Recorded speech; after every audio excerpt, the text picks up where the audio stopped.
I'm what you call an obsessive Nights fan.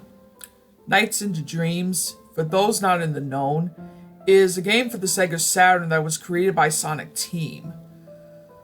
One of the only worthwhile titles worth playing on the system. It's become a cult classic. The simplified version of the storyline is that you play as Nights, a renegade nightmare creature, though he doesn't look like it. Throughout the game, you help two human children reclaim stolen dream energy ideal from his creator Wise Man's minions, and fight other nightmare creatures. It's pretty cut and dry in that regard. I've been a fan of the series since I was a little kid. I've held on to my Sega Saturn for just this reason. It's worth noting that only die-hard fans would actually spell the game's name out with the weird capitalization of the title. I own countless versions of the full game, according to the region, as well as demo versions and the Christmas editions of the game. In some circles, there's a call for beta versions of the game. Not that any seem to be available to the public. Most people want them for research purposes. I, however, want one to see for myself the things that were left out of the final. Particularly, I was after a lost level and boss. People who cracked the data format used in the Saturn games had dug up information about a boss named Self, as well as an unused level. In the data format, it was labeled as Claris's Tower, obviously being meant for the female character, Claris.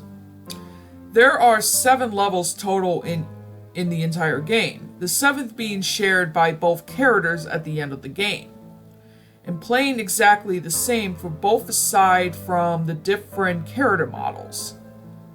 Most Night fans are dying to play this level and its boss, though a version with them both intact has proven to be non-existent. Nevertheless, I hoped against hope that I'd find a copy where both were playable. One day, I stumbled upon a listing on eBay marked Sega Saturn Nights Disc. It was a pretty mundane name for a listing. I took a peek, expecting to find one of the overly marked US versions that you find scattered all over the place. What I saw wasn't that.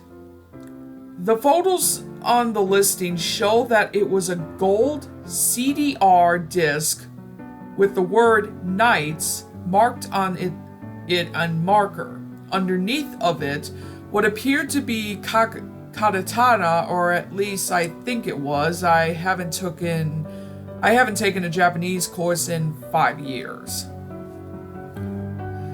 It was listed for incredibly cheap, so I hit buy it now and awaited it to arrive. I noted after buying that the seller had absolutely no feedback. Regardless of whether or not they might be a crook or a new user, I just decided I'd wait for it to arrive. Less than a week later, it arrived in the mail. I remember the packaging. A vanilla envelope. No return address. The disc was exactly as it appeared in the photos. My heart soared.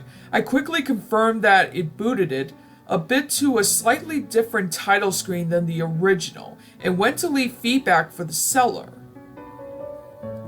It appeared, when I got there, that they deleted their account. I thought it strange, but disregarded it, as I was more than ready to dive into the beta version of this game. I went back to my Saturn and booted up the game again. It lacked the final game's opening video, but the title screen looks similar, aside from Nights being in a different pose. The logo was the same, and it lacked the title screen music, much like the original. I hit start and made a new save file on my Saturn. The menus were pretty much identical to the final version, but eager to find the differences, I selected Elliot as my playable character and started playing. Elliot's story played out exactly identical to the final version. Same level layouts and the same bosses. It seemed like nothing was different until I got to Twin Seeds, the final level. The layout was exactly the same, but when I got to the end of the level, there was a noticeable difference. You see in the final level, you can't join with knights at the beginning and have to fly through the level as the kid you selected it. At the end of the level, after you retrieved all the ideal, the kid you weren't playing as shows up as an NPC and helps you break the barrier over knights so you can join with him and fight the final boss. Claris didn't show up. There was no barrier. Elliot joined with knights and went to fight the final boss alone. I figured that they haven't programmed in the in-game cutscene I described. For this version at least. I beat the boss and the credits rolled, though without the cutscenes from the final game. After the credits ended, I started up Claris's game. Like Elliot's, it played almost exactly the same as the final. That was until I played through her first 3 levels. I was expecting the final level for Claris to be Twin Seas. But when I went back to the level select, the symbol for her final level was different than the Twin Seas symbol. It was the shape of a downward spiral. My heart almost leapt out of my chest. It was the lost level. I hoped it was fully playable, and it was right there in front of me. Without a second thought, I hit the A button and proceeded to play it. That's when Claris did something that surprised me. She changed the expression on her face. As the character's select transited into the beginning of the level, her normal, cheerful, and optimistic face changed to display a fearful frown. A title card for the level was not displayed. As the level started, Claris touched down on a platform outside of the Ideal Palace holding knights. Below the platform was a set of dark, foggy ruins.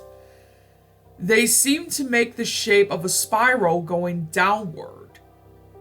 Before I could examine the level any further, a creepy laugh unlike one I've heard in the game before sounded, and Claris was flung off the platform into the air.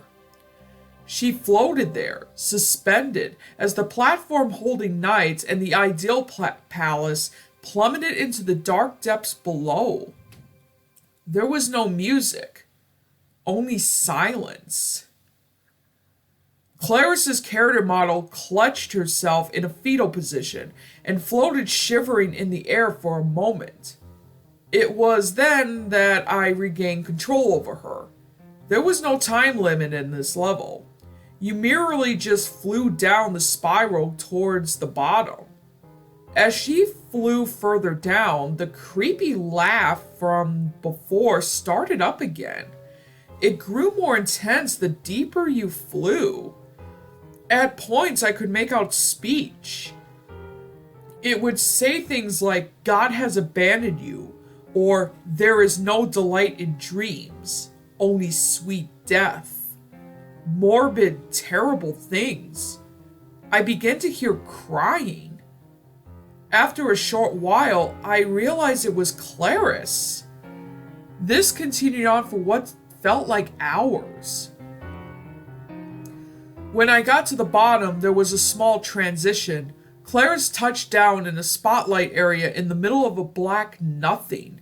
She looked around as knights floated down in front of her. Except something was different. Knights didn't look right. He looked great, almost rotten. The laughter infested even further, and knights fell to the ground like a rag doll. The voice stopped laughing. Then it spoke. She is ours now. Soon he would be, and then you will be as well. We are them. We are you. We are all that will ever be, and all that will ever perish. We are the self. As it ended its monologue, the shadows rose and wrapped around Clarice. She let out a scream as the disembodied voice crackled, only to be silenced as the darkness impaled her through her mouth. The screen faded and the game reset. Knights was no longer present at the title screen. I returned to the character select to see that Clarice was no longer selectable as well. Her name text was grayed out, and she was completely absent from the menu. Elliot, however, was still selectable. I noticed that in selecting levels for him that the cursor would cross over to the icon for Clarice's last level. The look on Elliot's face changed when I moved the cursor over to the spiral level icon, as if to beg me not to select it. I felt like I had to.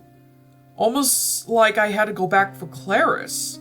So I hit the A button and took Elliot into the level. There was no sequence with Knights, no wait to gain control over the flying kid. I had Elliot fly down into the abyss as Self's laughter started back up. The things it said got more abusive, more demeaning than before. The words faggot and queer were mentioned several times. Like before, Elliot too began to sob as I neared the bottom of the spiral. As he reached the area Clarice had been before, I noticed Knight's remains, more rotted than before. The voice ceased laughing and spoke again. Now he belongs to us too. You will join us soon, as well. There is no God to save you. You will join us in oblivion. The shadows rose around Elliot and swallowed him in the same manner that they swallowed Clarice. The screen faded to black, and the voice spoke again, almost tauntingly. We'll see you soon. The game reset to the same empty, nightless title screen I'd seen before. I went to the character select and both characters were missing, yet the icon for the spiral was still selectable. I knew who it was for. Maybe one day I'll face it myself.